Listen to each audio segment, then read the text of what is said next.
Good evening, ladies and gentlemen. Welcome to the regular City Council meeting for the Sierra Vista City Council for 10 August 2017. Madam Clerk, may we have a roll call, please?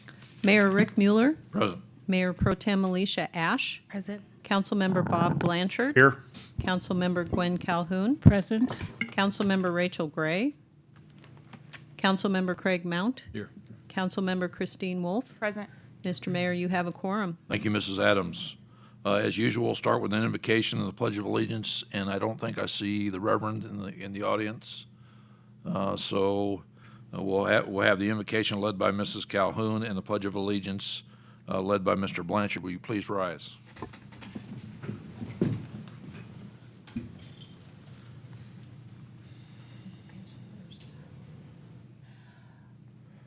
Please join me in a moment of silence.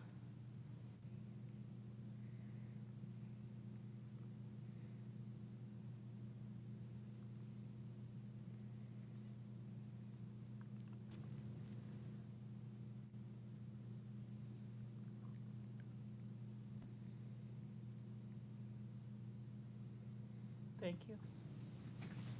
Please join me in the Pledge of Allegiance. I pledge allegiance.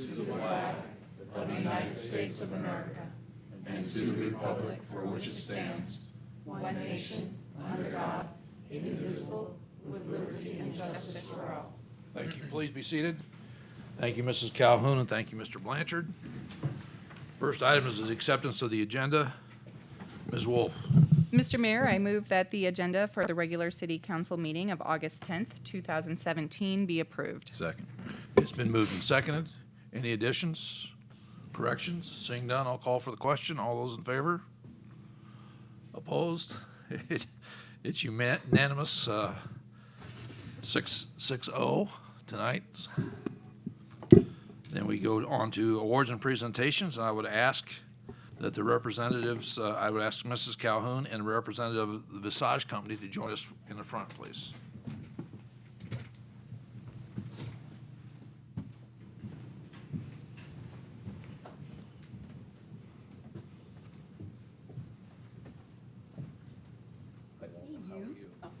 Good to see you. Out here. You're gonna face the crowd so you're on TV, and you're not gonna be world famous.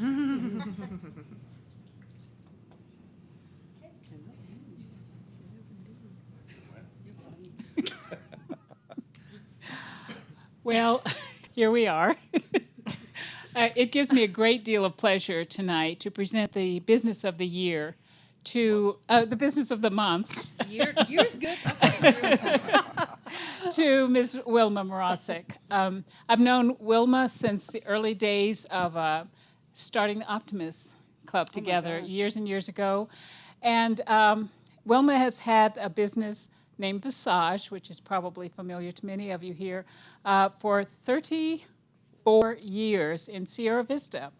And I started to comment about where she's located, and she said she has actually moved with the city, which I thought was a very neat thing to say, but she has moved to several different locations and is now located at, what's that number?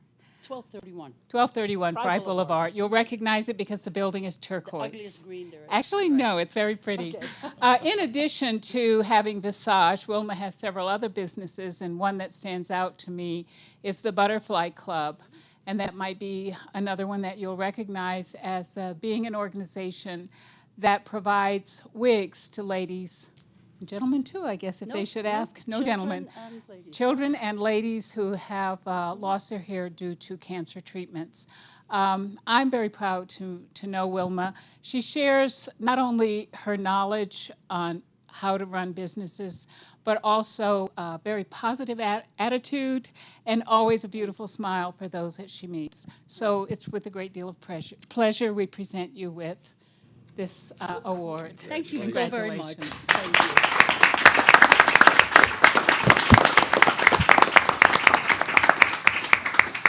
Yeah, I just got a text from Gwen 20 minutes ago that I'm supposed to speak. So I would have really prepared it. First of all, I came here from the Netherlands 34 years ago, and there was a sign on I-10, a big billboard, that said Sierra Vista, where visits last a lifetime. I don't know if any of you remember that. But I was only here for 2 weeks. So the billboard won. Okay, I'm still here. First of all, it's a great honor to receive this, so thank you, everybody. I'm humbled to live in such a great country where it's possible that we can do things like this. I'm very honored with all the people from the community. Without them, I wouldn't be standing here. And it's just great. I was only going to be here for two weeks. 34 years later, it's home. So it's wonderful, and thank you all very much.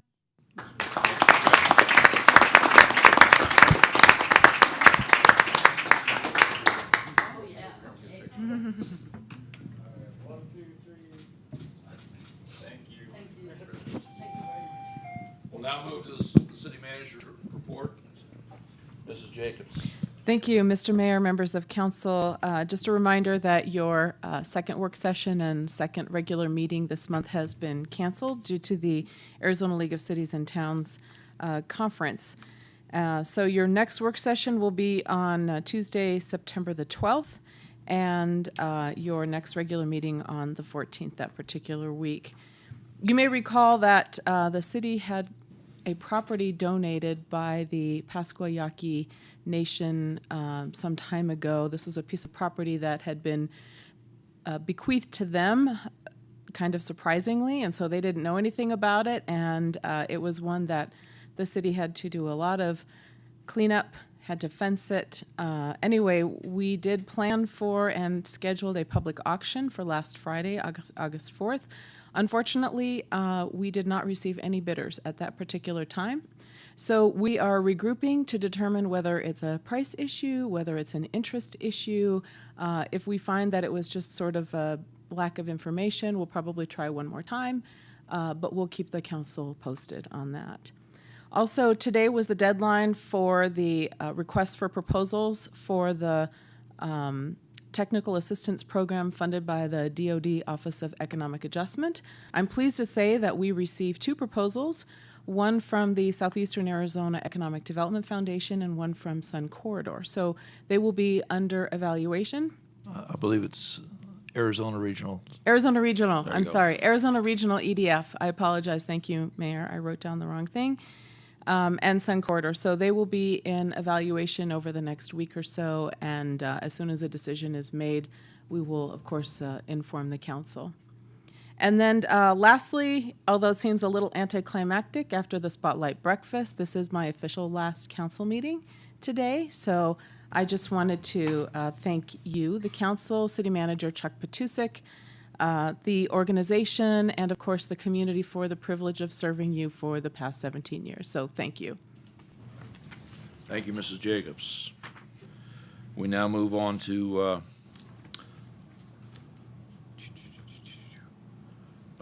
public hearing item.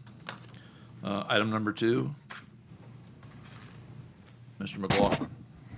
Mr. Mayor, members of council, this public hearing is for residents to comment on the proposed annual action plan for the use of community development block grant funds as documented in table 1 of your memo and displayed on the overhead. A summary is published in the paper on July 19th and on the city's website. No comments have been received to date. Following the hearing, staff will submit the plan to the U.S. Department of Housing and Urban Development for review and approval. We anticipate receiving authorization to proceed with the projects in late September or early October.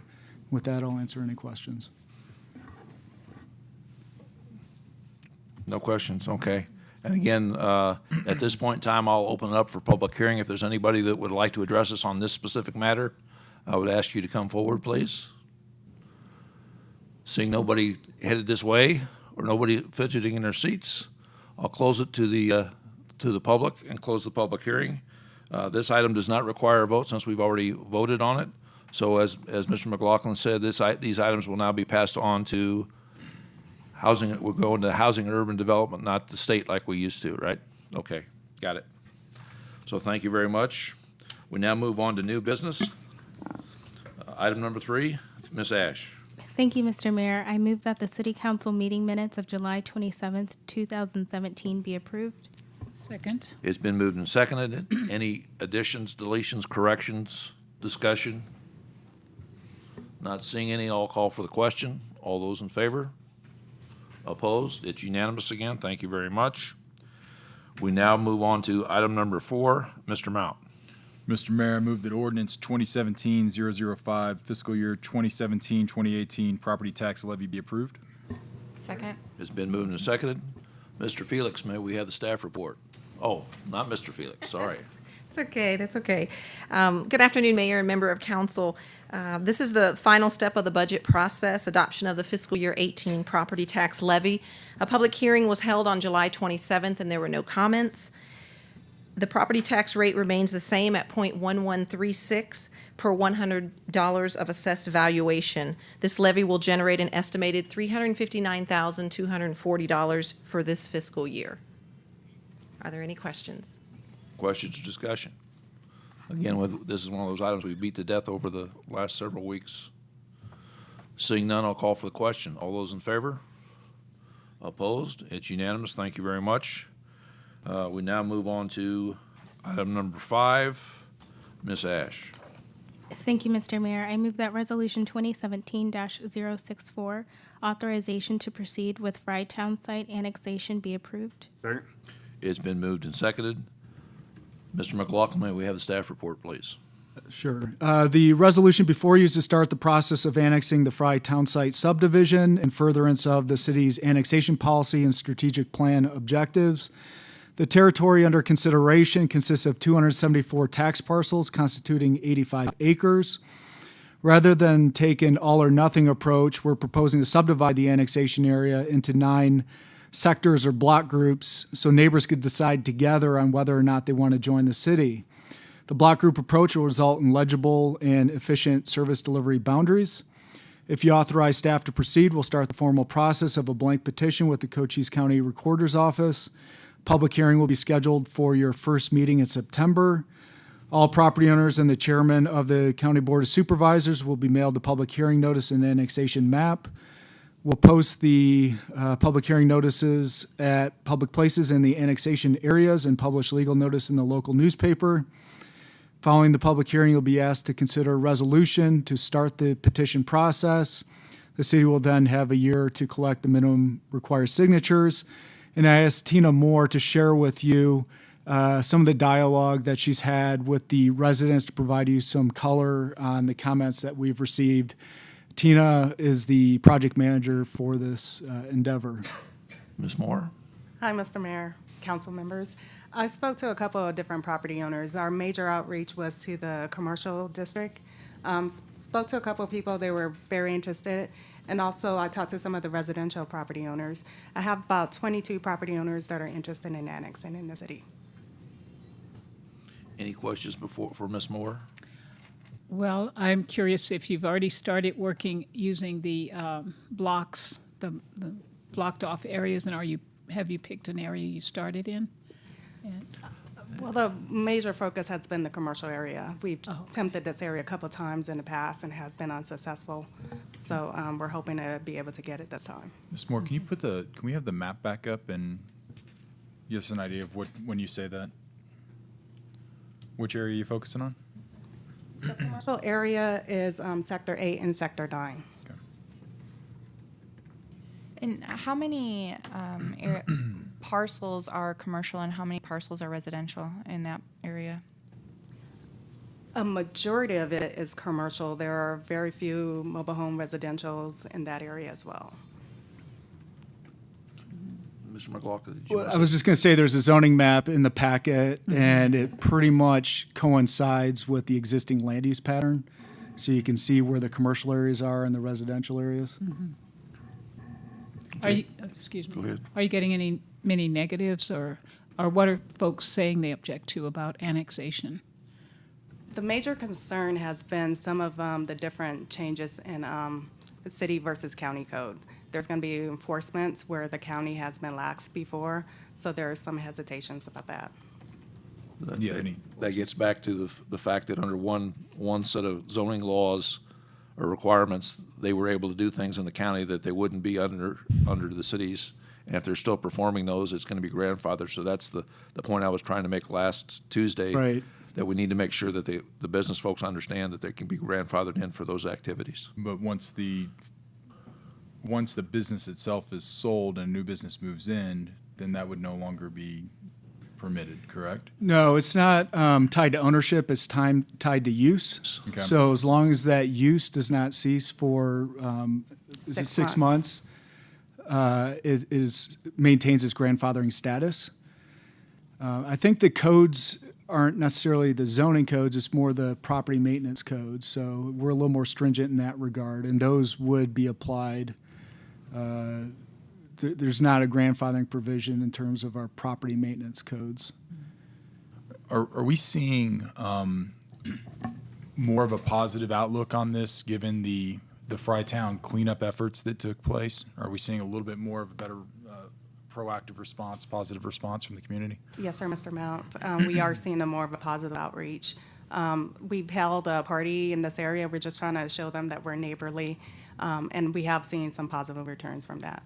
I intend on fully supporting this any way you guys need. I will say this, Ms. Jacobs, this is credit to you and the idea. I think this was, and correct me if I'm wrong, was probably your brainchild for the Frytown cleanup, which was, and I know Matt's team has been real involved in all that, but I think that's going to be probably the biggest thing that helps push this thing over the hurdle, is that we do have a vested interest in seeing that area cleaned up and for them and for us and safe, so we can continue to do some more work. I think it's a good job. Team effort, thank you. Okay. Anything else for Tina? Matt, did you have anything else? Well, I think the hundreds of thousands of dollars in CDBG improvements that have taken place over the last few years have also made a major difference in how the city is viewed. And putting them on sewer a number of years ago and working with the county to control the flood areas in there. There's a number of things we've done in the past. Okay, we have one member of the public that would like to address us on this item, so I'll now open the meeting to the public. And again, Mr. Newcomb, if you'd come forward. And just for those folks who are going to speak to us later, we do have a 5-minute limit. We have a series of lights that'll come on. It'll start with green, and then when it gets down to yellow and red, when you have exceeded your time, I'll ask you to conclude your remarks. So, Mr. Newcomb, sir. I've been here a very long time, and Fry used to be Sierra Vista. People live there because the rents are cheap, and the people that can only afford the cheapest rents are the ones who do the work in the town, because real work does not pay in any town in America. So it's very, very gracious of y'all to constantly be on the people of Fry about how dirty and cluttered they are.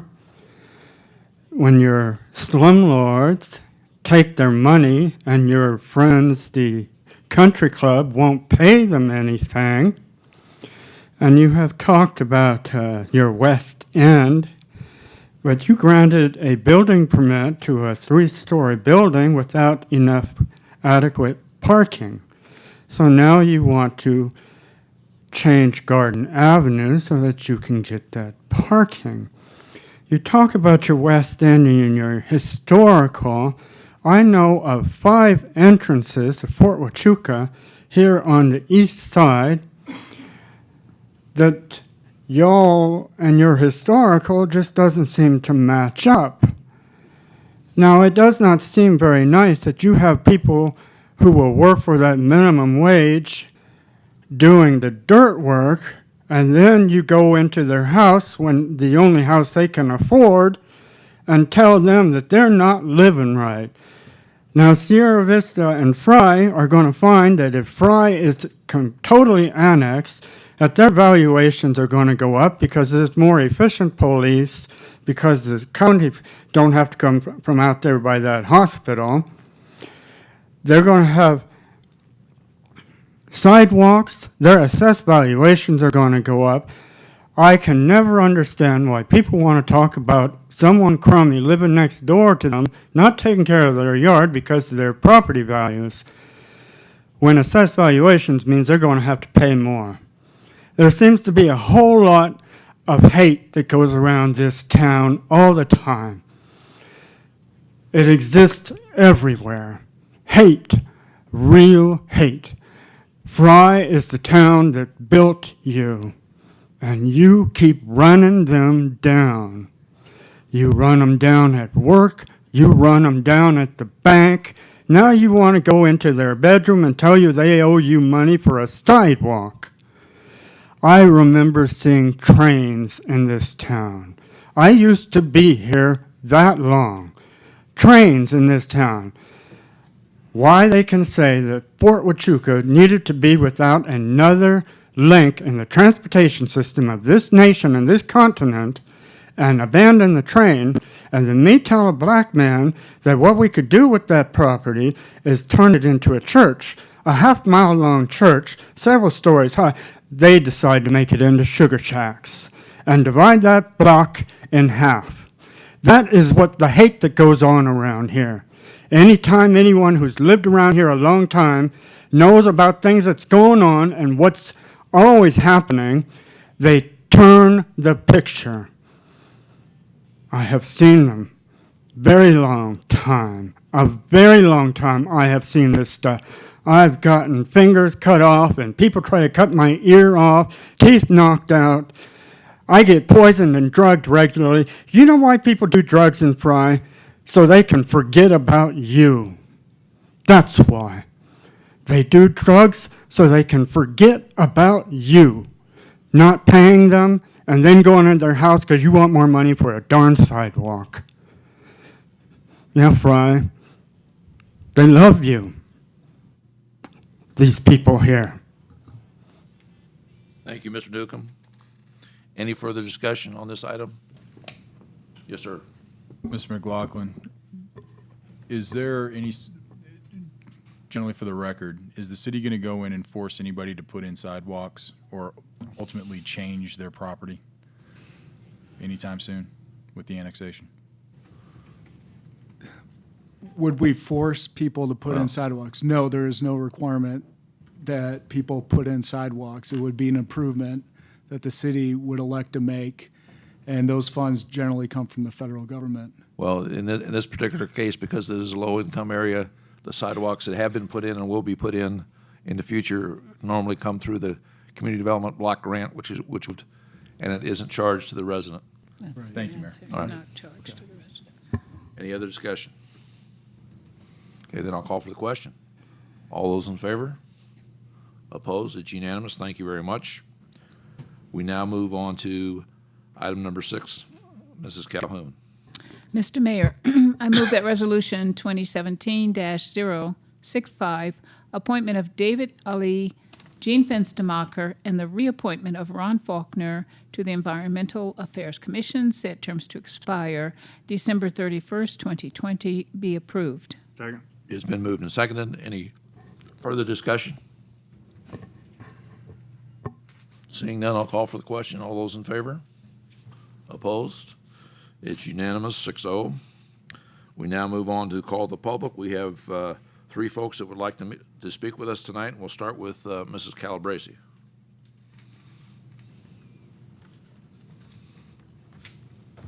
Good evening, Mayor and City Council.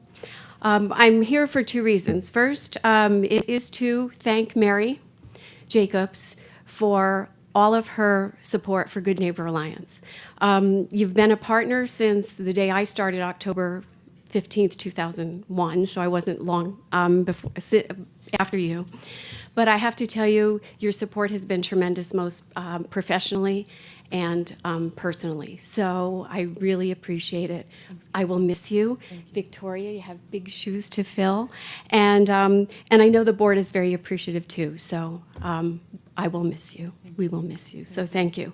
And so whatever she started with Good Neighbor Alliance, I hope you all continue because, as you know, we are the only homeless shelter in Sierra Vista. We do the heavy lifting for our community, for this population. So having said that, it's time again, our calendar is out. I'm presenting each one of the city council members with a calendar because I want you to be a partner with us and get the word out to help us sell these. Because again, you know, we have a budget that's probably $370,000, which is pretty meager for 24/7, 365 nights a year. So just know that the staff works really hard. And we have been impacted by the $10 minimum wage. It wasn't too difficult because we tried to start everybody at 10. But just know that the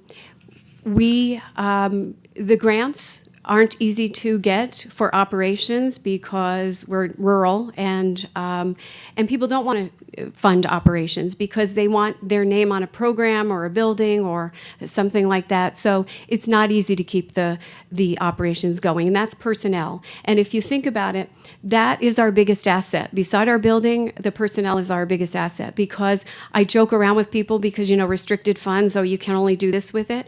So, well, you know, maybe we'll just make a self-serve shelter where we give them a card, get in, and they can figure it out for themselves, but it doesn't work that way. So it's all about the personnel. So, having said that, our Land of Cochise County calendar is available at St. Andrews, Good Neighbor Alliance, and other venues. We just got it, so this is our kickoff, and it is only $12. It is the best value right now in the city of Sierra Vista. I kid you not. Because it tells you where to go, it tells you when you have to be there, and it's just great photos throughout the county, and it's all made, except for the printing, by volunteers. So that's pretty awesome again. So I will present them to you after, and thank you. Thank you, Kathy. We appreciate your presentation, all the good work you do. And I'll just let you know, people tell me where to go all the time, so I'm not sure I need a calendar. I know, me too. Okay. So thank you. Thank you, Kathy. Next, we have Mr. Peterson.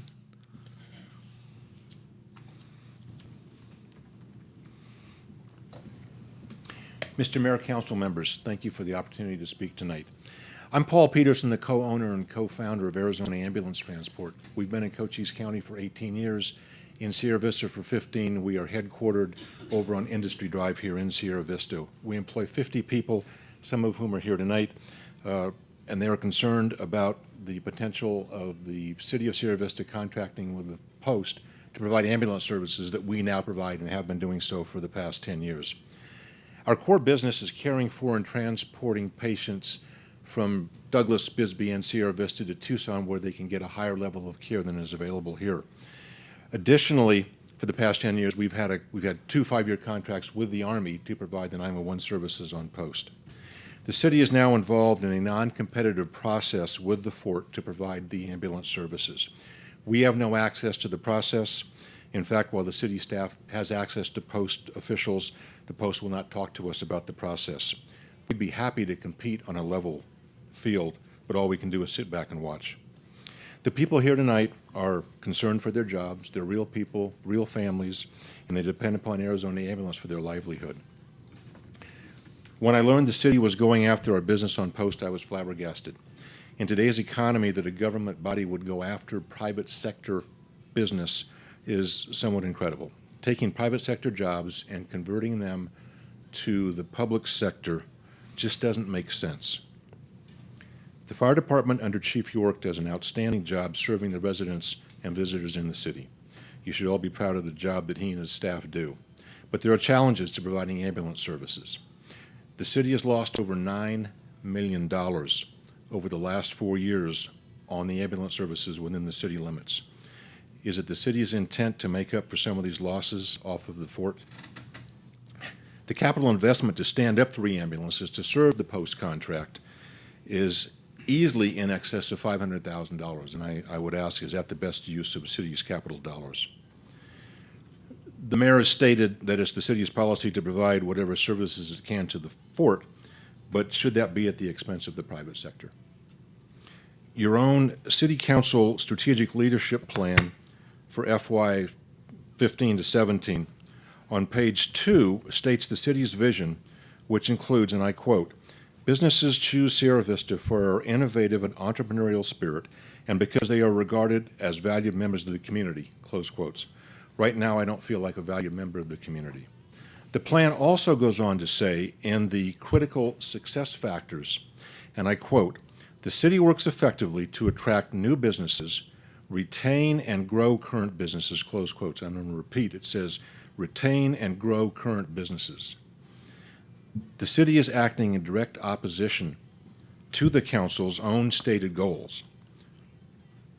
And why is that going on? Is that just to make a little extra money off the fort? And this is not right. This is a major public policy issue. I hope the council comes down on the side of the private sector. My ask for you tonight is to withdraw from this non-competitive process. As I said, we'd be happy to compete on a level playing field. The community will be watching what kind of decision you make between carrying out your own goals to help the private sector or to take jobs away from the private sector. The signal you send will have a lasting impact, and no doubt businesses in the future looking to come here will visit this issue. Please do the right thing and support local business. Thank you. Thank you, Mr. Peterson. We now go on to, the last person who wants to address tonight is Mr. DiCarlo.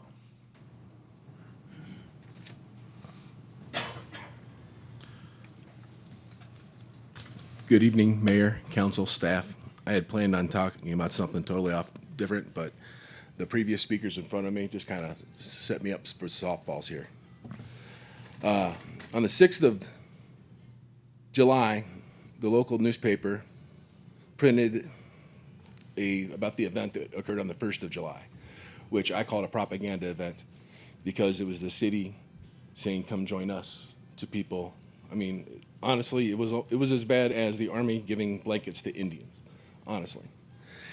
I find it very odd Ms. Calabrese was here because in the second paragraph, the Good Neighbor Alliance hosted the event at the city of Sierra Vista, along with Pioneer Title and Legacy Foundation of Southeast Arizona and St. Andrew Apostle Church. Those are all organizations that hosted the event. I hope that we kept receipts of who actually rented the Ramadas, because those prices just went up for $5.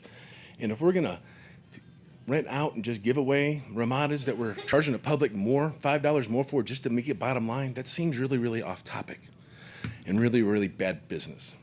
But on the other side, it was about representative government is what I wanted to start off and really just talk about. And the answer is in the wonderful Arizona Transit Guide, which I happen to have here, and I'll lay this one out because it's fun. And the answer is here because we are tied to this albatross no matter what we do. We can't get rid of the bus system. We've got it. It cost about $2 million to do. At one time when this bus system was made, the center of the bus system was right here with the big T, and it still is the transit center, was right next to the hospital. Shortly after putting it there, the government moved the hospital on the other side of town, thereby requiring further use of the bus system in the future, and justifying its existence and moving the population, because nobody has a hospital on the edge of town, unless the big plan is to move it. So my suggestion in this would be for a more perfect representative government of the 7 people that we have in front of us, is to use this very system that has been created by the bus system. Use the T as the center, and use it not as population-based, but historical voting patterns for, say, the last 10 or 15 years. Go out from that, and that way, when we have sectors that the government is using to shepherd us in areas, we can ensure that our representatives are from our own sector so that they may share our own beliefs in what our parts of the neighborhoods should look like. Because a uniformed code enforcement across the city is nothing more than asking the folks that you're begging in to come in from Fry Township that have a representative at the county level with one person to going to having a representative with all 7 of you. And honestly, what I'm finding out, folks, is that these guys are about to find out, having representation amongst all 7 of you, I'd rather have, it's just about as good as, it's like a city park. When everybody owns it, nobody does. I do have to compliment our city employee, John, who was working down at the park on the corner. I put it on the map here, but it's down here, right in the bike trails. I pointed out that the area between the soccer fields and Buffalo Soldier Park there in Garden hadn't been cut in probably a month. He dropped what he was doing and got that done. He did tell me, though, he was required because of the money that the parks made from the soccer events to invest 60% of his time, and sometimes he just runs out of time and doesn't get to do all the things that he wants to with all the different parts of the park. I think maybe if we would organize people's schedules so they start at different parks on different days of the week, so that all the parks are visited once a week, so everybody that pays taxes to support them gets an adequate representation.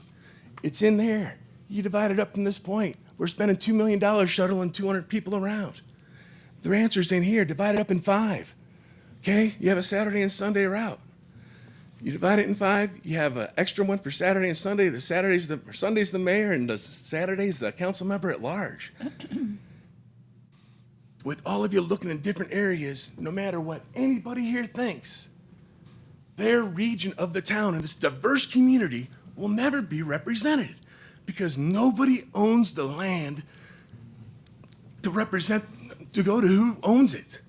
Nobody here owns it because you don't have to. I thank you very much for your time.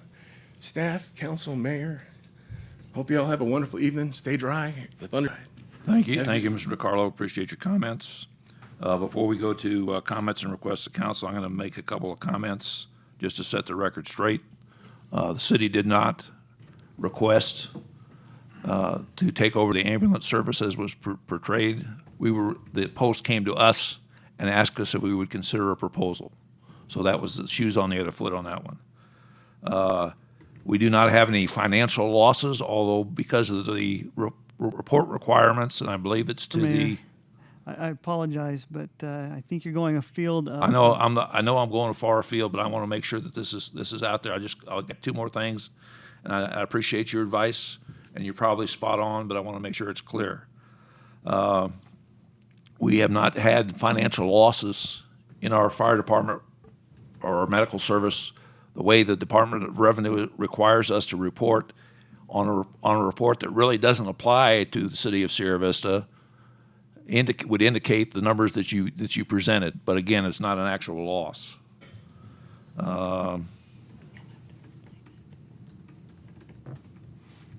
And I would just say, and this is a personal comment, which I probably shouldn't say, Mr. Attorney, but the personal comment is when the Post comes to us and says they think they can gain in military value, which means they can cut the cost of their operation by using a relatively new change in the law. Our policy from the City Council has always been to support the fort. And that's because we're protecting our base, our economic base. And you need to understand that in the calculation as well. So that's for the folks that are here. And I know you may not agree with that. They may tick you off a little bit, but I think that's the way it is. And I don't see council changing that. And so I'll shut up before the attorney gets me arrested, and we'll go on to the comments and requests of council. Mr. Blanchard. I have nothing. Ms. Wolf. First, I just want to thank the city and everybody who worked really hard to put on the breakfast on Tuesday. I thought it went really well, and I was so happy that everybody showed up. I want to say goodbye to Miss Mary Jacobs. We will miss you. And to Miss Victoria, good luck with herding this group of cats that we like to call the City Council. And I also want to congratulate Visage. I think that's fantastic, and we wish you all the best. Thank you. Well, thank you, Ms. Wolf. We now go on to Mr. Mount. Mr. Mount. Thank you, Mr. Mayor. Ms. Jacobs, I wish you all the best of luck. Hopefully I'll see you out there at that music festival later this month, next month. I wasn't really going to say much. I know before I ever got up onto council, there were some situations that took place that compelled me to run for office. It was nobody's fault per se. It's kind of the situation that kind of occurs. And I know that it's hard to come up to the podium and have a vested interest. For me, it was they were doing some development that was going to affect our property values. And I came up and I spoke to council. And I didn't quite understand at the time why council didn't just stop and have the discussion and try to figure it all out. And we're not allowed to. It's not on the agenda. But we do get an opportunity, to do our comments and requests. What I will reiterate is that the voices are being heard. We just legally can't have the discussion about it. I do think that it's an interesting discussion that has to be had, and it's really more so than policy. I think it's more philosophical, and I think it alludes to what's in the strategic plan is what is the nature of government and its role in economic development? Where does it protect the private sector? Where does it take advantage of the opportunities that come up? And ultimately, in all these situations, and I've said this before, I said it on Tuesday as well, I'm a free market kind of a person, and ultimately, in this case, the customer is the fort. I don't think all of us on council have all the details for what's going on. I do think, though, that there needs to be a question in the council pertaining to that philosophy is where does the city draw the line when it comes to the opportunity to acquire its own revenue and the impacts that it has on the public and what the public can do to set up a private business. And I think that's something that we should have, a discussion we should have fairly soon. Another point, and it was kind of alluded to with the other comments that were made, and I believe it was kind of mentioning this idea of a ward system, and I've heard that a few times that kind of come up as well. And I've been on record from the very beginning that I don't believe in a ward system. I grew up in one of the largest cities in the United States, 6 million people, right in the middle of the city. And it had a failed ward system, and it became fiefdoms, where nobody was really represented because power tends to centralize. If we as council can't represent a city of 35 to 40,000 people living in it effectively, then vote us out of office. That is what I always say to the ward system. Vote us out. And the other thing that I would recommend when people bring up the ward system is actually take a look at where we all live in the city. I've done it. And we all live completely separated out from each other in different corners of the city. I've done it on a map myself. I think that if there's a problem with representation, which sometimes there is, the best solution that you have is an election. Vote people out, bring new people in, including myself. If I'm not representing you, vote for somebody else. My last comment is, oh, and by the way, I know I'll say things that not everybody agrees with, and that's also part of this. I like the dialogue. I like the debate. I don't necessarily want us all to just say we all agree with each other. I am very happy with what we are doing with the Fry annexation. I think that the community there has been involved. It has been more than cooperative. It has been collaborative.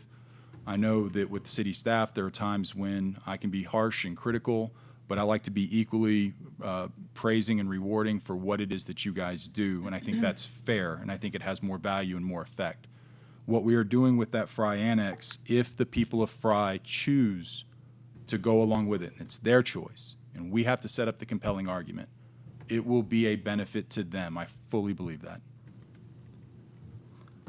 With that being said, I don't have any other major announcements today, Mr. Mayor, but I do appreciate the time, and thank you to the public for showing up. Your voice is heard. There is more philosophical discussions that we obviously have to have as a council on all these issues that got brought up. Thank you. Thank you, Mr. Mountain. Mrs. Calhoun.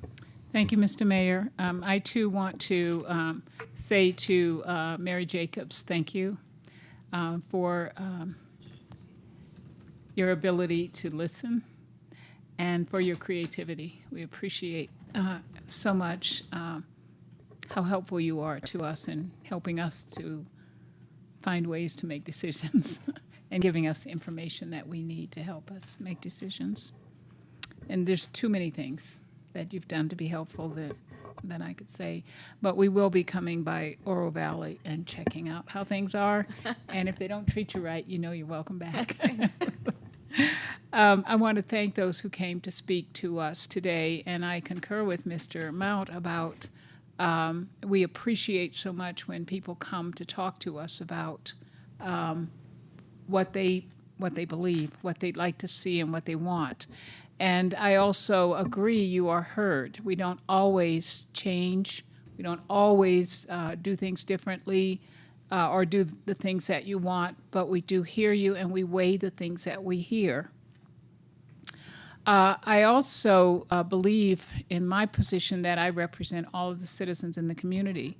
But I will say this, and that's why it's so important that you came to speak today and that others come often to speak to us, that we really can't do this by ourselves.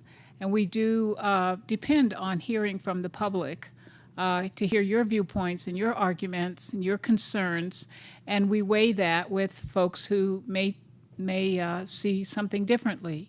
But we have to, and we try our best to hear sides of whatever situation, whatever the situation is that we have to deal with.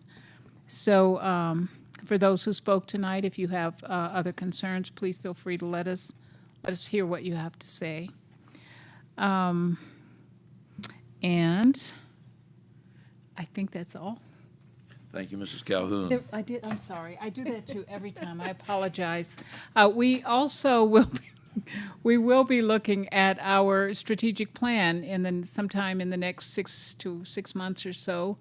And you have access to that plan, and you certainly have an opportunity to give us input on how you see our city and how you would like to see it in the future.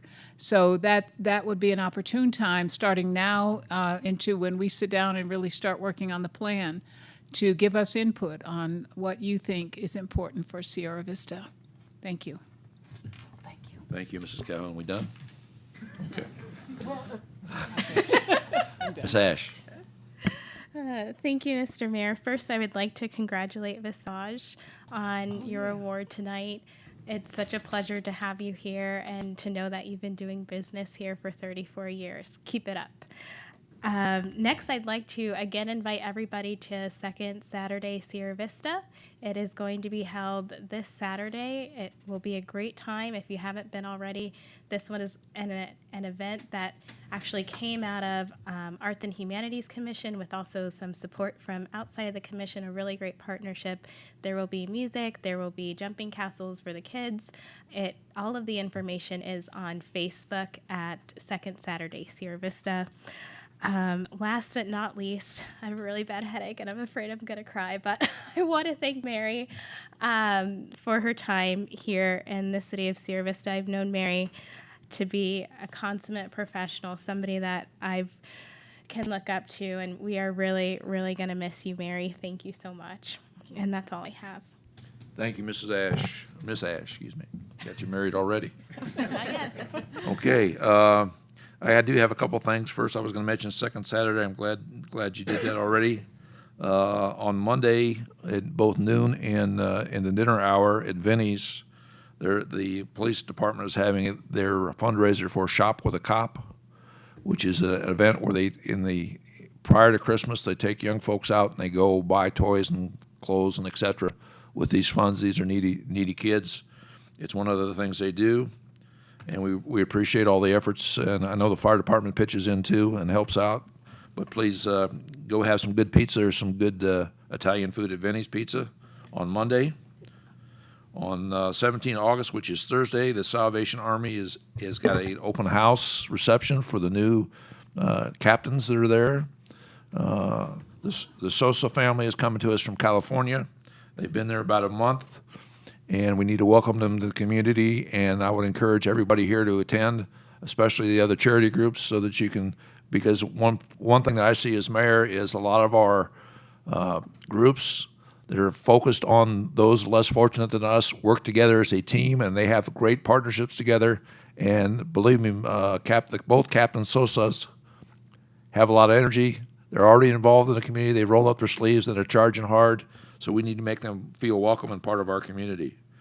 On the 18th of August is the Veterans Resource Fair.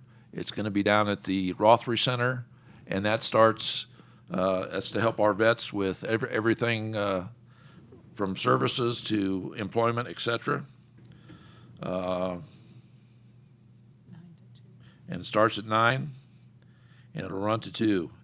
I wrote a note here about Good Neighbor Alliance, but I can't read my writing, so it must have been a good one.